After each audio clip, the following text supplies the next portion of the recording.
मित्र आणि मैत्रिणींनो नमस्कार। 4 जूनला जेव्हा लोकसभेचा निकाल लागेल तेव्हा महाराष्ट्रातली जी जिंकून आलेल्या कॅन्डिडेट्सची लिस्ट असेल त्या लिस्टमध्ये मला महाविकास आघाडीची तर नावं पाहायचीच आहे, पण त्यातल्या त्यात एक नाव मात्र मला निश्चितपणे पाहायचं आहे आणि ते म्हणजे प्रकाश आंबेडकर यांचं। होय, मला खरं असं वाटतं की महाराष्ट्रामध्ये आज जे कॅन्डिडेट्स उभे आहेत त्यातले 7-8 नावं हे खरंच खूपच अभ्यासू आणि काम करणारे लोक आहे आणि त्यातलं एक सगळ्यात वरचं नाव ते म्हणजे प्रकाश आंबेडकर किंवा बाळासाहेब आंबेडकर। वंचित बहुजन आघाडी हा त्यांचा पक्ष आहे। प्रकाश आंबेडकर हे आपल्याला माहिती असेल डॉक्टर बाबासाहेब आंबेडकर यांचे नातू आहेत आणि ते फक्त बाबासाहेब आंबेडकरांचे नातू आहेत म्हणून ते निवडून यावेत असं मला नाही वाटत। तर बाबासाहेब आंबेडकरांनी जे विचार सांगितलेले आहेत त्या विचारांचा त्यांचा चांगला अभ्यास आहे। त्यांचा जो पक्ष आहे वंचित बहुजन आघाडी, त्या वंचित बहुजन आघाडीने 2019 मध्ये जे कॅन्डिडेट्स उभे केले होते ती जर लिस्ट तुम्ही पाहिली ना तर त्या कॅन्डिडेट्समध्ये धनगर, कुणबी, भिल्ल, बौद्ध, वारली, बंजारा, मुस्लिम, माळी, कैकाडी, भोई, मातंग, आगरी, शिंपी, लिंगायत आणि मराठा असे कॅन्डिडेट्स त्यांनी उभे केलेले होते। आणि ही सगळी जातीची नावं मी तुम्हाला का सांगितली तर बाळासाहेब आंबेडकरांनी जेव्हा ही नावं घोषित केली होती तेव्हा सुद्धा त्यांनी त्यांच्या जातीची, समूहाची, धर्माची नावं उघड केली होती। याचं कारण म्हणजे त्यांचं असं म्हणणं आहे की हे जे प्रस्थापित पक्ष आहेत म्हणजे त्याच्यामध्ये सगळेच प्रस्थापित आणि पॉप्युलर असलेले पक्ष जर तुम्ही पाहिले तर त्या पक्षामध्ये हे जे वंचित समूह आहेत, ही जी नावं मी आत्ता सांगितली हे सगळे वंचित घटक आहेत। म्हणजे या समूहातील लोकांना फार संधी मिळाल्या नाहीत, फार पुढे येता आलेलं नाही आहे आणि म्हणून बाळासाहेब आंबेडकर जे म्हणतात की आम्ही वंचित घटकांचे प्रतिनिधी आहोत, म्हणजे आम्ही या सगळ्या घटकांना सोबत घेऊन जाणारे आहोत आणि या सगळ्या घटकांच्या इच्छा, आकांक्षा, त्यांचे प्रश्नही लोकसभेमध्ये उपस्थित होणं हे गरजेचं आहे आणि म्हणूनच मला असं वाटतं की बाळासाहेब आंबेडकर यंदा नक्कीच निवडून आलेले पाहिजेत। मधल्या काळामध्ये असं वाटत होतं की वंचित बहुजन आघाडी ही महाविकास आघाडीच्या सोबत असेल किंवा इंडिया आघाडीसोबत असेल, पण तसं काही शेवटी झालं नाही। मात्र वंचित बहुजन आघाडीने कोल्हापूरमध्ये छत्रपती शाहू महाराजांना पाठिंबा दिलेला आहे। अनेक ठिकाणी काँग्रेसच्या कॅन्डिडेट्सला त्यांनी पाठिंबा दिला आहे आणि त्यांना असं वाटत होतं की अकोल्यामध्ये त्यांना काँग्रेस पाठिंबा देईल किंवा महाविकास आघाडीमधले घटक पाठिंबा देईल, पण असंही होताना दिसत नाही आहे। काँग्रेसनी त्यांचा वेगळाच उमेदवार अकोल्यामध्ये प्रकाश आंबेडकरांच्या विरोधामध्ये उभा केलेला आहे। तर प्रकाश आंबेडकरांना अकोल्यामध्ये पाठिंबा देण्यासाठी महाविकास आघाडीमधले कुठलेही प्रस्थापित आणि पॉप्युलर पक्ष आलेले नसले तरीही समाजवादी गणराज्य पार्टीने मात्र त्यांना पाठिंबा दिलेला आहे।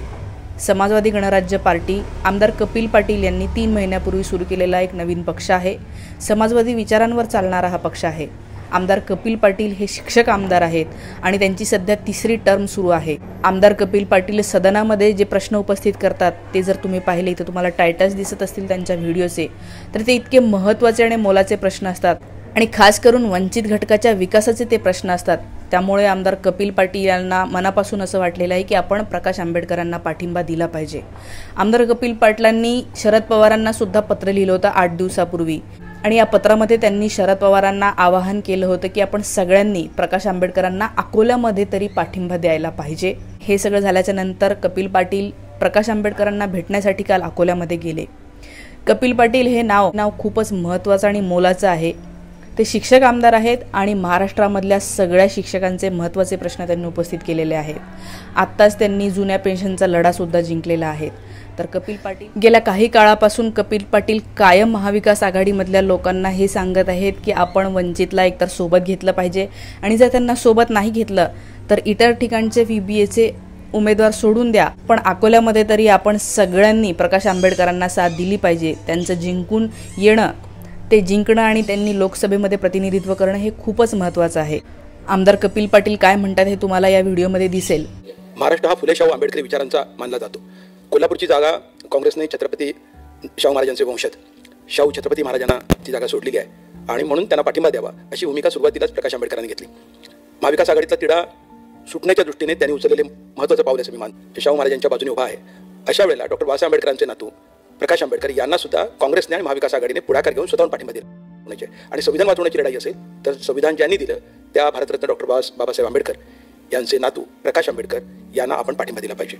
त्यातून आजचा जो तिढा आहे तो सुटायला मदत होईल आणि एक चांगला मेसेज देशभर जाईल। इंडिया आघाडी स्थापन जेव्हा झाली त्याला 8-9 महिने झाले प्रकाश आंबेडकर तेव्हापासून इंडिया आघाडीच्या बाजूने उभे होते आणि विनंती करत होते की मला सोबत यायचं आहे, आपण एक सशक्त पर्याय उभा करूया. महाविकास आघाडीने प्रकाश आंबेडकरांना आणि इंडिया आघाडीने सुद्धा सोबत घ्यायला खूप उशीर केला. शिवसेनेने सुरुवातीला घेतलं, परंतु अन्य 2 घटक पक्षांनी जर तीच भूमिका सुरुवातीलाच घेतली असती तर कदाचित जागांचा वाद सुरू झाला नसता आणि हा तिढा वाद निर्माण झाला नसता. ज्याला बोलवायचं त्यांना सन्मानाने बोलावलं पाहिजे. आपण बाहेर दाराच्या बाहेर उभं करायचं आणि शेवटच्या क्षणी जेव्हा गरज निर्माण होते तेव्हा आत बोलवायचं, यापेक्षा जर सुरुवातीला त्यांनी केलं असतं तर त्यातून अधिक चांगला मार्ग निघाला असता असं मला वाटतं. आणि ज्या शक्तीला पराभूत करायचं आहे, आज देशात लोकशाही वाचवणं आणि फॅसिस्ट शक्तींना पराभूत करणं हे 2च महत्त्वाचे उद्देश आहेत. या देशाचं संविधान वाचवायचं असं जर आपण भाषा करणार असू तर संविधान ज्यांनी दिलं त्या डॉक्टर बाबासाहेब आंबेडकरांचे नातू प्रकाश आंबेडकर, ज्यांनी सातत्याने संविधानाच्या बाजूने, लोकशाहीच्या बाजूने आणि फॅसिस्ट शक्तींच्या विरोधात भूमिका घेतलेली आहे हे स्पष्ट आहे. अशा वेळेला त्यांना उशीर झाला असला तरी सोबत घेतलं पाहिजे असं माझं आवाहन आहे. अर्थात निर्णय या मोठ्या नेत्यांनी घ्यायचा आहे, कोणाला बरोबर घ्यायचं न घ्यायचं, पण मार्ग सुटेल. लोकांना जे अपेक्षित आहे ते मी सांगितलं. प्रकाश आंबेडकरांनी स्वतः पुढाकार घेतला आणि शाहू महाराज छत्रपतींना पाठिंबा दिला, तर त्यांनी ही भूमिका घेतली. तर जो फुले शाहू आंबेडकरी विचारांना मानतो त्यांनी संविधानाच्या बाजूने जर आपली भूमिका असेल तर प्रकाश आंबेडकरांना पाठिंबा द्यावा. त्याच्यातून तिढा सुटायचा कदाचित मार्ग मोकळा होऊ शकेल असं मला वाटतं. आपल्याला माहिती असेल मित्रमैत्रिणींनो, अकोल्यामधून प्रकाश आंबेडकर याच्या आधी लोकसभेला निवडून गेलेले आहेत 2 वेळा आणि 2ही वेळा ते काँग्रेसच्या पाठिंब्याने निवडून गेलेले होते.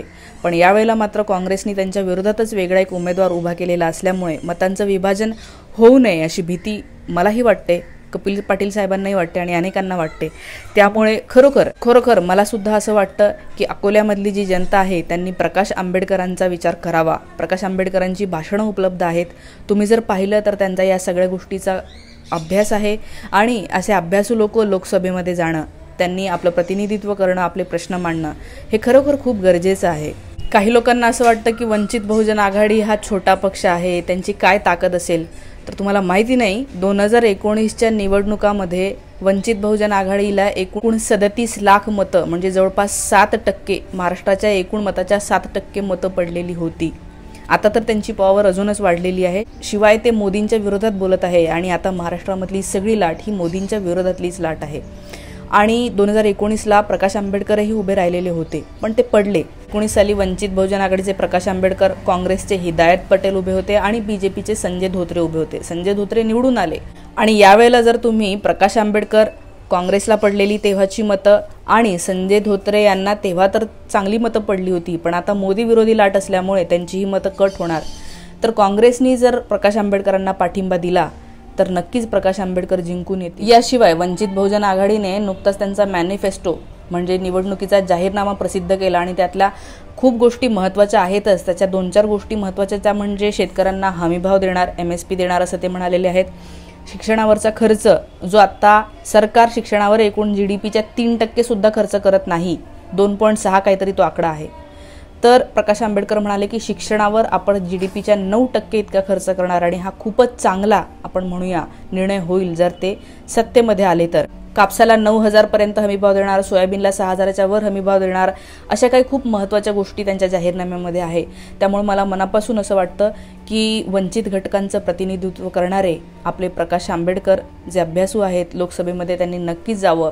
आणि मला तर असं वाटतं की येत्या काळामध्ये पुढच्या काही वर्षामध्ये प्रकाश आंबेडकर भारताचे पंतप्रधान जरी झाले तर ते आपल्या सगळ्यांसाठी खूपच चांगलं असेल. त्यामुळे आपण सगळ्यांनी प्रकाश आंबेडकरांना पाठिंबा दिला पाहिजे अकोल्यामध्ये तरी. बाकीच्या ठिकाणी त्यांनी उभे केलेले जो उमेदवार आहे त्याच्याबद्दल मला खरोखर डाऊट आहे, पण अकोल्यामध्ये मात्र प्रकाश आंबेडकर नक्कीच जिंकून आले पाहिजे असं मला मनापासून वाटतं. तुम्हाला काय वाटतं मला नक्की सांगा. अकोल्यात तुमच्या ओळखीचं कोणी असेल तर त्यांना हा व्हिडिओ नक्की पाठवा.